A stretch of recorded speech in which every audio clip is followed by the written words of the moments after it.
Let's figure out the oxidation states for some more constituent atoms in molecules. So let's say I had magnesium, magnesium oxide, MgO. I'll do oxygen in a different color.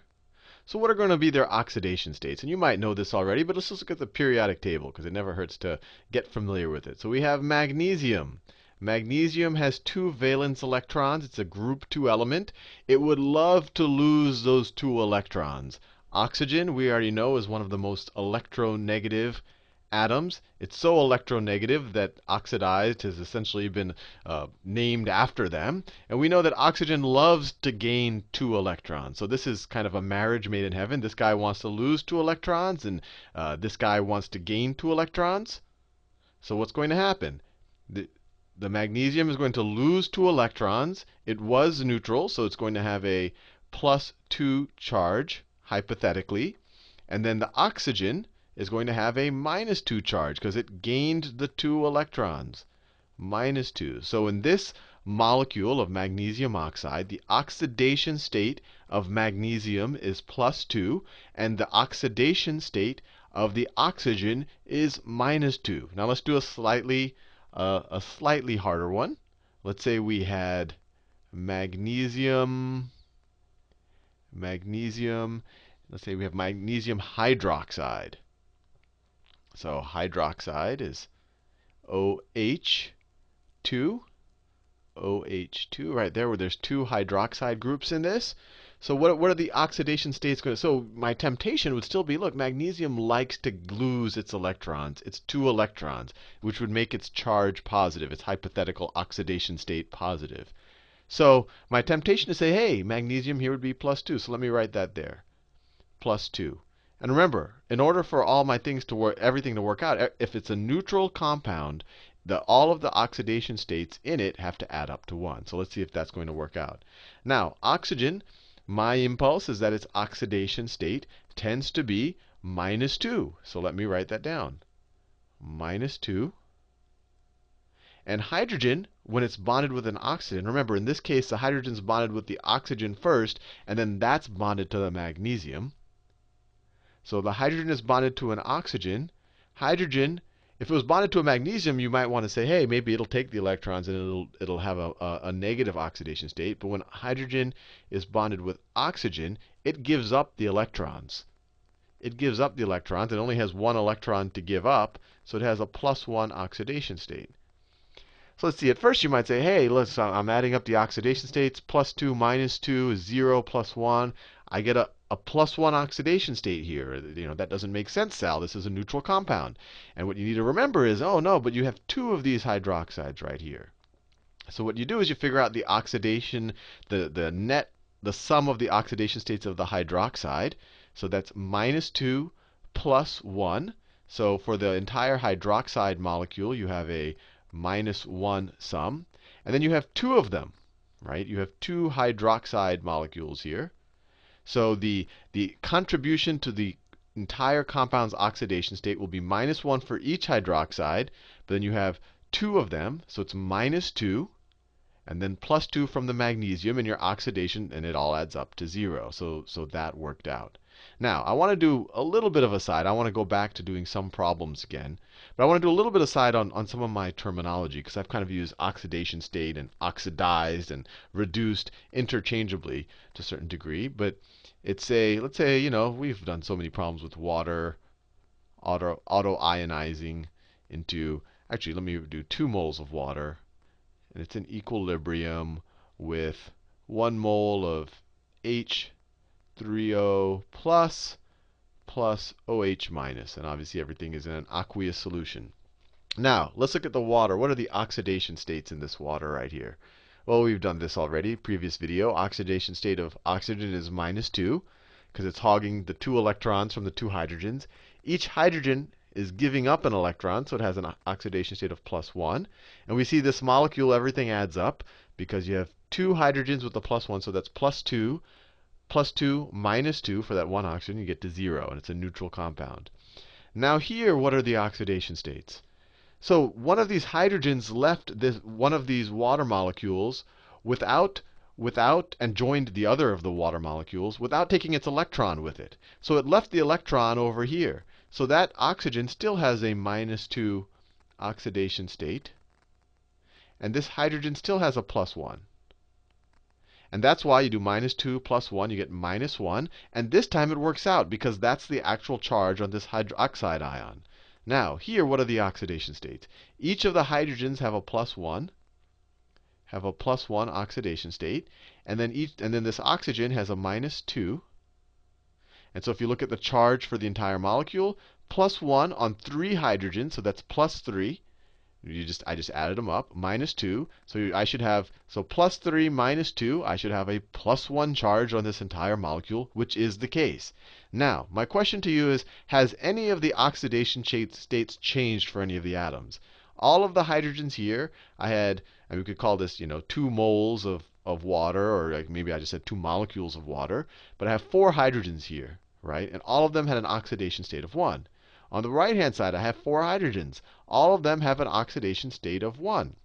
So although their oxidation state is 1, in this reaction, and you can pick either direction of the reaction, hydrogen has not been oxidized. Its oxidation state did not change. It stayed.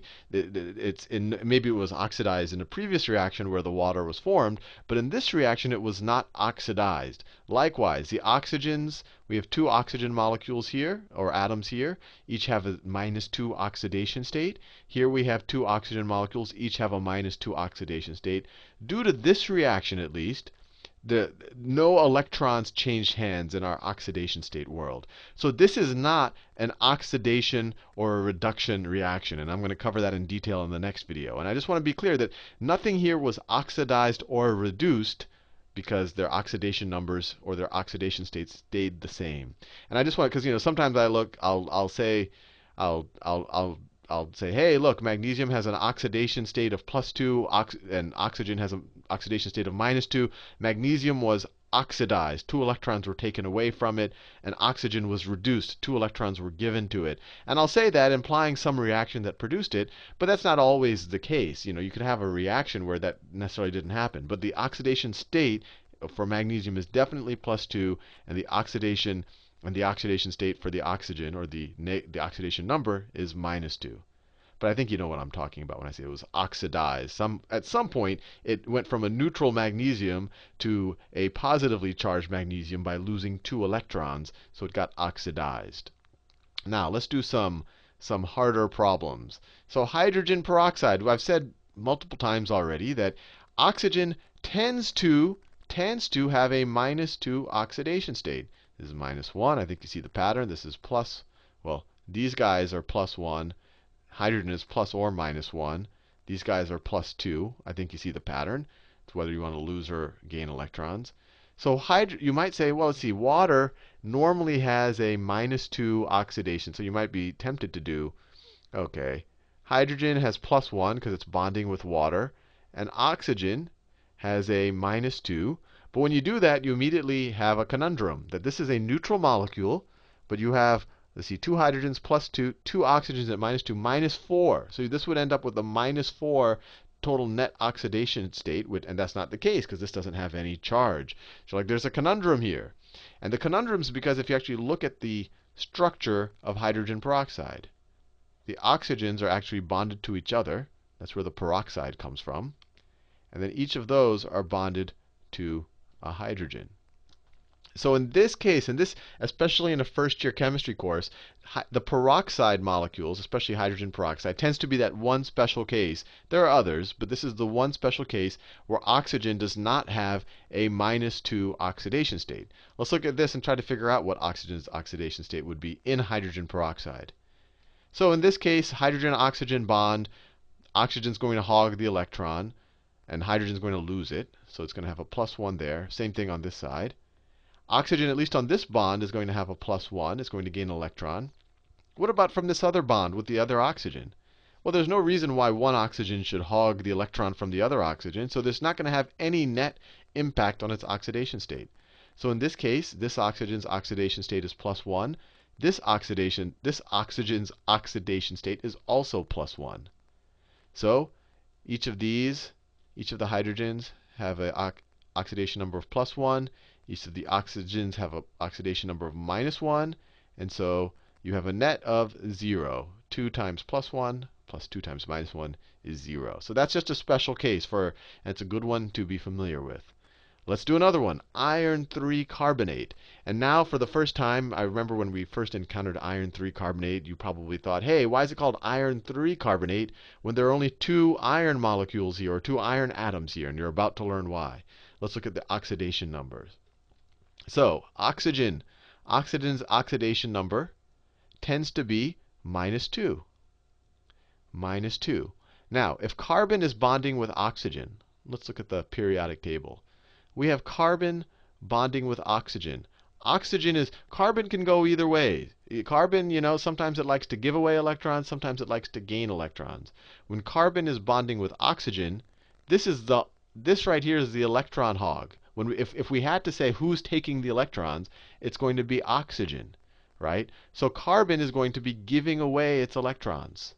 But how many electrons can carbon give away? Well, let's see. It has 1, 2, 3, 4 valence electrons. So the most it can really do is give away 4 valence electrons. So let's go back to the carbonate. So the carbon can at most give away its 4 valence electrons. So what will be the net oxidation number for the carbonate molecule, for the CO3? So this is a +4 oxidation, because it only has 4 to give away. If it's bonding with oxygen, it's going to give them away. Oxygen is more of a hog. Each oxygen has a -2. So let's think about it. I have +4 minus 3 times -2, right? I have 3 oxygen molecules. So I have 4 minus 6 is equal to -2. So we can kind of view it as the oxidation number for the entire carbonate molecule is -2. Now, if the entire carbonate molecule is -2, its contribution to the oxidation state for this entire to this whole kind of the carbonate part of the molecule, we have 3 carbonate molecules. Each of them is contributing -2, so I have a -6 contribution. If this is -6 and this is a neutral molecule, then our two irons are also going to have a +6 oxidation state, because it all has to add up to 0. If both ions combined have a +6 contribution to oxidation state, then each of the ions must have a +3 oxidation. Or that in our hypothetical world, if this happens, at least 3 electrons are going to favor the carbonate from each of the ions. So why is it called iron 3 carbonate? I think you may have figured this out by now. Because this is iron in its 3rd oxidation state. Iron, a lot of the metals, and especially a lot of the transition metals, can have multiple oxidation states. When you have iron 3 carbonate, you're literally saying this is the 3rd oxidation state, or iron's oxidation number in this molecule will be +3. Now, let's do another one. This is interesting. Acetic acid. I think this is the first time that I've actually shown you the formula for acetic acid. You have well, I won't go into the whole organic chemistry of it, but let's try to figure out what the different charges are, or the different oxidation states. So we can just go look. If we just had this, let's say sometimes you'll just see it written like this. You'd say, okay, oxygens, each of those are going to have -2. -2, -2. Hydrogens are each going to have +1, +1, +1. So how are we doing so far? We haven't included. So these oxygens are going to contribute -4. And then the hydrogens, here you have +3. And then here you have +1. You add these up and you get to 0. And you're like, oh, so the carbons must have no oxidation state. They must have an oxidation number of 0. Because they're obviously, we're already at 0 if we just consider the hydrogens and the oxygens. So let's look at that and see if that's actually the case. Let's see. So when carbon is bonding with hydrogen, who's going to hog the electrons? When carbon is bonding with hydrogen, electronegativity, as you go to the right, carbon is more electronegative. It likes to keep the electrons or hog them than hydrogen. So hydrogen is going to lose the electrons in our oxidation state world. It's actually a covalent bond, but of course we know that when we're dealing with oxidation states, we pretend that it's ionic. So in this case, your hydrogens are going to lose electrons. So they're each going to have an oxidation state of +1. That's consistent with what we know so far. And actually, that's another thing. When I did this exercise right here, I immediately assumed oxygen, the hydrogen, I mean, has an oxidation state of +1. And I did that because, oh, everything else in the molecules, carbon and oxygen, which are more electronegative than the hydrogen. So the hydrogen is going to go into its +1 state. If over here I had a bunch of alkali and alkaline earth metals, I wouldn't be so sure. I'd say, oh, maybe hydrogen would take electrons from them. But anyway, so these all gave an electron to this carbon. So just from these hydrogens, that carbon would have a +3, sorry, a -3 oxidation state, right? These lost electrons, this guy gained 3 electrons, so his charge goes down by 3. The carbon-carbon bond. Well, there's no reason one carbon should take electrons from another carbon. All carbons are created equal. So there should be no transfer here. So this carbon's oxidation state is 3. Now what about on this side? So we know that oxygen and hydrogen, this hydrogen is going to have a +1 oxidation state. It's going to give its electron to this oxygen. This oxygen, like most oxygens, are going to take 2 electrons, one from the carbon, from this carbon, and one from this hydrogen. So it's going to have a -2 oxidation state. This oxygen is also going to take 2 electrons. In this case, both of them are going to be from this orange carbon. So it's going to have a -2 oxidation state. So what's the oxidation state of this carbon? It lost 2 electrons to this guy up here, and it lost 1 electron to this oxygen down here. Remember, this guy got 1 electron from the carbon and 1 from the hydrogen. So it lost 1 electron here, 2 there. It lost 3 electrons. So in that reality, it would have a +3 charge. So it turns out that the average oxidation state for the carbon and acetic acid is 0. Because if you average -3 and +3, you get to 0. And that's why I said, oh, maybe these are 0. But if you actually write out their oxidation numbers, this green C has a -3 oxidation state, and this orange C, this orange carbon, has a +3 oxidation state. If you got this one, and I don't think it's overly complex, you will be an oxidation state jock. So I think you're all set now. In the next video, we're going to start exploring oxidation reduction reactions.